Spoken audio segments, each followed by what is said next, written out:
بھرپور جنگ لڑ کر اپنا کلیجہ ٹھنڈا کریں گے اور اپنے جذبہ اور غصے کو غضب کو تسکین دیں گے۔ اس کے ساتھ ہی اسی طرح اس مارکے کی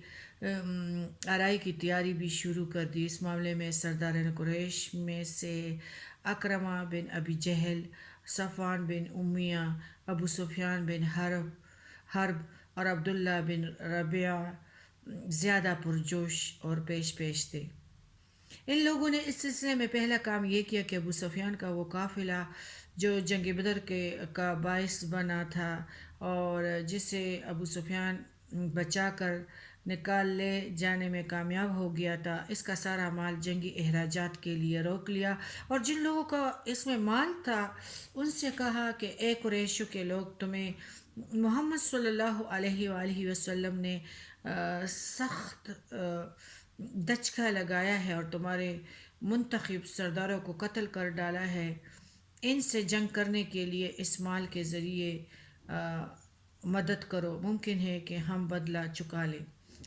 قریش کے لوگوں نے اسے منظور کیا اور یہ سارا مال، جس کی مقدار 1000 اونٹ اور 50,000 دینار تھی، جنگ کی تیاری کے لیے بھیج ڈالا۔ اس بارے میں اللہ نے یہ آیت سورہ انفال میں 36 میں اللہ تعالیٰ فرماتے ہیں، ان الذین کفروا ينفقون اموالهم لیصدوا عن سبیل اللہ فسينفقونها ثم تكون عليهم حسرة ثم یغلبون۔ جن لوگوں نے کفر کیا اور اپنے اموال اللہ کی راہ سے روکنے کے لیے خرچ کریں گے، تو یہ خرچ تو کریں گے لیکن پھر ان کے لیے باعث حسرت ہوگا اور پھر مغلوب کیے جائیں گے۔ پھر انہوں نے رضاکارانہ جنگی خدمت کا دروازہ کھول دیا اور مسلمانوں کے خلاف جنگ میں شریک لوگ جوگ در جوگ داخل ہونے لگے اور قریش کے جھنڈے تلے جمع ہو گئے، اور انہوں نے اس مقصد کے لیے جو مختلف صورتیں اختیار کیے، تو جو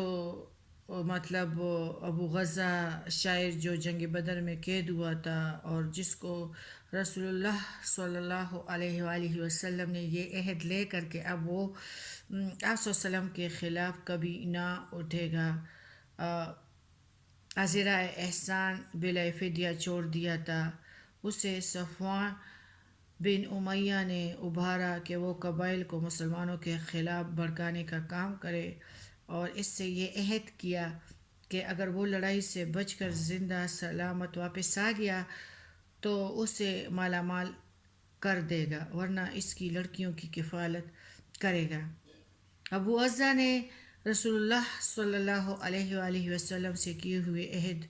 کو پس پش ڈال کر جذبات غیرت کو شعلہ زن کرنے والے اشعار کے ذریعے قبائل کو بھڑکانا شروع کر دیا۔ اسی طرح قریش نے ایک اور شاعر مصفع بن عبد مناف کو اس مہم کے لیے تیار کیا۔ ادھر ابو سفیان نے غزوہ سویق سے ناکام و نامراد بلکہ سامان رسد کی ایک بہت بڑی مقدار سے ہاتھ دھو کر واپس آنے کے بعد مسلمانوں کے خلاف لوگوں کو ابھارنے اور بھڑکانے میں کچھ زیادہ ہی سرگرمی دکھائی۔ پھر کیا ہوا کہ سال پورا ہوتے ہوتے قریش کی تیاریاں مکمل ہو گئی اور ان کے اپنے افراد کے علاوہ خلیفوں اور ان کو ملا کر مجموعی طور پر 3000 فوج تیار ہوئی۔ قریش کی رائے ہوئی کہ اپنے ساتھ عورتیں بھی لے چلے تاکہ حرمت و ناموس کی حفاظت کا احساس کچھ زیادہ ہی جذبہ جان سپاری کے ساتھ لڑنے کا سبب بنے۔ اس لشکر میں ان کی عورتیں بھی شامل ہوئیں جن کی تعداد 15 تھی، سواری اور باربرداری کے لیے 3000 اونٹ تھے، اور اسی طرح 200 گھوڑے سواری کے لیے، اور ان گھوڑوں کو تازہ دم رکھنے کے لیے انہیں پورے راستے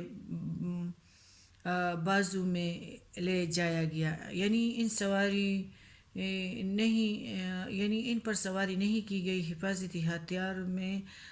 700 زرہیں تھی۔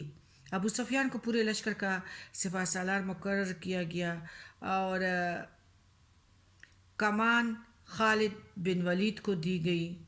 اور اکرمہ بن ابی جہل کو ان کا جو ہے معاون بنایا گیا۔ پرچم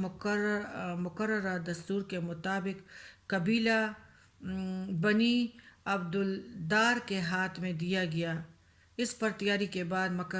مکہ لشکر نے اس حالت پر مدینہ کا رخ کیا۔ مسلمانوں کے خلاف غم و غصہ اور انتقام کا جذبہ ان کے دلوں میں شعلہ بن کر بھڑک رہا تھا، شاعری ہو رہی تھی، اور عنقریب پیش آنے والی جنگ کی خونریز اور شدت کا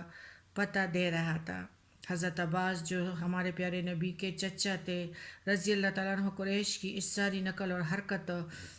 جنگی تیاریوں کا بڑی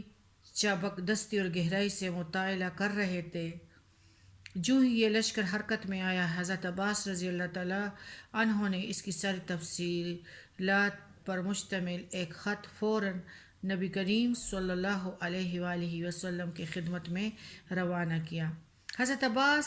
رضی اللہ تعالیٰ عنہ کا قاصد پیغام رسائی میں نہایت پرتیلا ثابت ہوا، اور اس نے مکہ سے مدینہ تک کوئی 500 کلومیٹر کی مسافت صرف 3 دن میں طے کر کے ان کا خط حضرت محمد صلی اللہ علیہ وآلہ وسلم کے حوالے کیا۔ اس وقت آپ صلی اللہ علیہ وآلہ وسلم مسجد قباء میں